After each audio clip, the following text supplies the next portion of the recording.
ഓരോ ദിവസം ചെല്ലുന്തോറും ചൂട് കൂടി കൂടി വരികയാണ്.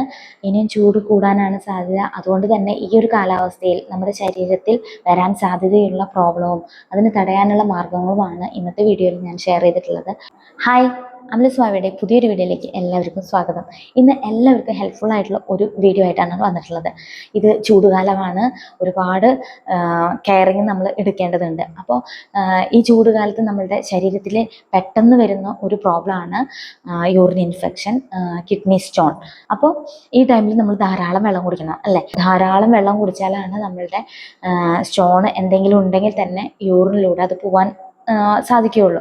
അപ്പോൾ യൂറിൻ ധാരാളം പോകണം. മാത്രമല്ല വേറെയും കുറച്ച് മുൻകരുതലും കൂടെ ഞാനിന്ന് പറയുന്നുണ്ട്. അതുകൊണ്ട് തന്നെ ആരും വീഡിയോ സ്കിപ്പ് ചെയ്യാണ്ട് തന്നെ ഫുള്ളായിട്ട് കാണാൻ ശ്രമിക്കുക. ചൂട് ഇനിയും കൂടും എന്നാണ് നമ്മളെ ന്യൂസിലൊക്കെ നമുക്ക് അറിയാൻ സാധിച്ചിട്ടുള്ളത്. അതുകൊണ്ട് തന്നെ നമ്മൾ ഈ ചൂടിനെ ചെറുത്ത് നിൽക്കാൻ നമ്മളെ ശരീരത്തിന് കഴിവുള്ളതാക്കാനായിട്ട് പറ്റിയ 3 കാര്യങ്ങളാണ് ഞാൻ ഇന്നത്തെ വീഡിയോയിൽ പറയുന്നത്. ആദ്യം വെള്ളം കുടിക്കുക. വെള്ളം എത്രത്തോളം കുടിക്കണം എന്ന് വെച്ചാൽ നമ്മുടെ ശരീരത്തിൽ നിന്ന് 2.5 ലിറ്റർ യൂറിൻ പുറന്തള്ളണം. അതിനാവശ്യമായ വെള്ളം എത്രയാണോ അതാണ് നമ്മൾ കുടിക്കേണ്ട വെള്ളത്തിൻ്റെ അളവ്. രണ്ടാമത്തെ കാര്യം നമ്മുടെ ഭക്ഷണ രീതി. ഭക്ഷണം ഇലക്കറികൾ ശരീരത്തിലെ ഭക്ഷണത്തിൽ ഉൾപ്പെടുത്തുക. അതേപോലെ തന്നെ ഫ്രൂട്ട്സ്, കുമ്പളങ്ങ ഇതൊക്കെ കഴിക്കുക. ഇനി കഴിക്കാൻ പാടില്ലാത്തത് ഉണക്കമീൻ, തക്കാളി, വഴുതനങ്ങ. അമിത ഉപ്പും അതേപോലെ തന്നെ കാൽഷ്യം ഓക്സലേറ്റ്, യൂറിക് ആസിഡ് ഇതിൻ്റെയൊക്കെ അമിതമായ ശേഖരണമാണ് ഈ കിഡ്നി സ്റ്റോണായിട്ട് രൂപാന്തരപ്പെടുന്നത്. അതുകൊണ്ട് തന്നെ നമ്മൾ ഈ കാര്യങ്ങളൊക്കെ ഒന്ന് ശ്രദ്ധിക്കുക. പിന്നെ നമുക്ക് വേണ്ടത് എക്സസൈസ്. അതും കൂടെ ആയാൽ നമ്മളുടെ ശരീരത്തിൽ വരുന്ന ഏറെക്കുറെ അസുഖങ്ങളെ ചെറുത്ത് നിൽക്കാൻ നമ്മളുടെ ബോഡിക്ക് ആവും. അപ്പോൾ അതുകൊണ്ട് തന്നെ ഞാൻ നിങ്ങൾക്ക് ഒരു 5 യോഗ എക്സസൈസും കൂടെ പരിചയപ്പെടുത്തുന്നുണ്ട്. അപ്പോൾ വീഡിയോ എല്ലാവരും കാണാൻ ശ്രമിക്കുക. അപ്പോൾ നമ്മൾ ഫസ്റ്റ് ആസന ചെയ്യാൻ പോകുന്നത് ഉഷ്ട്രാസനയാണ്. ശ്വാസം എടുത്തുകൊണ്ട് ഇരുവശങ്ങളിലൂടെ കാൽപാദങ്ങളിൽ ചേർത്ത് വയ്ക്കുകയോ കാൽക്കണ്ണിയിൽ പിടിക്കുകയോ ചെയ്യാം. നിങ്ങൾക്ക് എത്ര സമയം ശ്വാസം ഹോൾഡ് ചെയ്യാൻ പറ്റും അത്ര സമയം ഹോൾഡ് ചെയ്ത് വെച്ചതിന് ശേഷം ശ്വാസം വിട്ടുകൊണ്ട് റിലാക്സ് ചെയ്യാവുന്നതാണ്.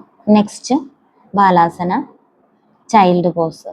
ശ്വാസം ഹോൾഡ് ചെയ്ത് വെച്ചതിന് ശേഷം വിട്ടുകൊണ്ട് ഈ പോസിൽ കിടക്കാവുന്നതാണ്. ഇന്ന് എല്ലാ ആസനാസും 1 ടൈമേ കാണിക്കുന്നുള്ളൂ. ഇതിന് മുമ്പത്തെ വീഡിയോകളിൽ ഞാൻ ഓരോ ആസനാസും വളരെ എക്സ്പ്ലെയിൻ ചെയ്ത് ഇട്ടിട്ടുണ്ട്. വീണ്ടും അത് കാണിച്ചു കഴിഞ്ഞാൽ നിങ്ങൾക്ക് ബോറായി തോന്നും. നിങ്ങൾക്ക് ചെക്ക് ചെയ്യണമെങ്കിൽ മുമ്പത്തെ വീഡിയോസ് കാണാവുന്നതാണ്. ഈ ആസനാസ് മാത്രമല്ല, ഇതോടൊപ്പം ധാരാളം വെള്ളം കുടിക്കുക, ഒപ്പം ഫ്രൂട്ട്സും വെജിറ്റബിൾസും ഭക്ഷണത്തിൽ ഉൾപ്പെടുത്തുകയും ചെയ്യുക. Next sarpasana, cobra pose. ശ്വാസം എടുത്തുകൊണ്ട് കോബ്ര പോസിൽ ഹോൾഡ് ചെയ്ത് വയ്ക്കുക. അതിനുശേഷം ശ്വാസം വിട്ടുകൊണ്ട് നോർമൽ പോസിലേക്ക് തിരിച്ചു വരാവുന്നതാണ്. കിഡ്നി സ്റ്റോണിന് പറ്റിയ 5 യോഗകൾ മാത്രമാണ് ഞാൻ ഈ വീഡിയോയിൽ ഉൾക്കൊള്ളിച്ചിട്ടുള്ളത്. അതുകൊണ്ട് തന്നെ ഏറ്റവും യൂസ്ഫുള്ളാണ് ഈ ഒരു പ്രോബ്ലത്തിന്. നെക്സ്റ്റ് പവന മുക്താസന. ശ്വാസം എടുത്തുകൊണ്ട് നമുക്ക് എത്ര സമയം ഹോൾഡ് ചെയ്ത് വെക്കാൻ പറ്റുമോ അത്ര സമയം ഹോൾഡ് ചെയ്ത് വെച്ചതിന് ശേഷം നോർമൽ പോസിലേക്ക് ശ്വാസം വിട്ടുകൊണ്ട് തിരിച്ചു വരാവുന്നതാണ്. നെക്സ്റ്റ് നമ്മൾ ചെയ്യാൻ പോകുന്നത് ധനുരാസന. ശ്വാസം എടുത്തുകൊണ്ട് ഇരുവശങ്ങളിലൂടെ കൈകൾ കൊണ്ടുവന്ന് കാലുകളെ ഉയർത്തി കൊടുക്കാവുന്നതാണ്. അതിനുശേഷം ശ്വാസം വിട്ടുകൊണ്ട് പൂർവ്വസ്ഥിതിയിലേക്ക് തിരിച്ചു വരാവുന്നതാണ്. അപ്പോൾ നമ്മൾ 5 ആസനാസും ചെയ്തു കഴിഞ്ഞു. ഇനി ധ്യാനത്തിനിരിക്കുകയാണ്. അതായത് നമ്മുടെ ശരീരത്തിലെ ഓരോ ഇൻറ്റേർണൽ ഓർഗൻസിനും ഓരോ മുദ്രയുണ്ട്. കിഡ്നിയുടെ മുദ്രയാണ് ഇത്.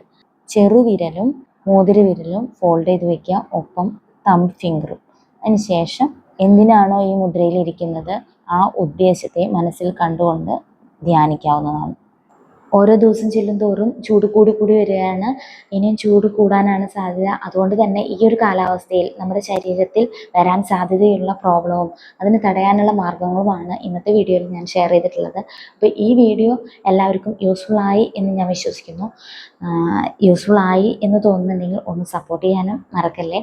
അപ്പോൾ ഈ ഒരു ചൂടുകാലത്തെ എല്ലാവർക്കും ഓവർകം ചെയ്യാൻ സാധിക്കട്ടെ എന്ന് പ്രാർത്ഥിച്ചുകൊണ്ട് എല്ലാവർക്കും താങ്ക് യു.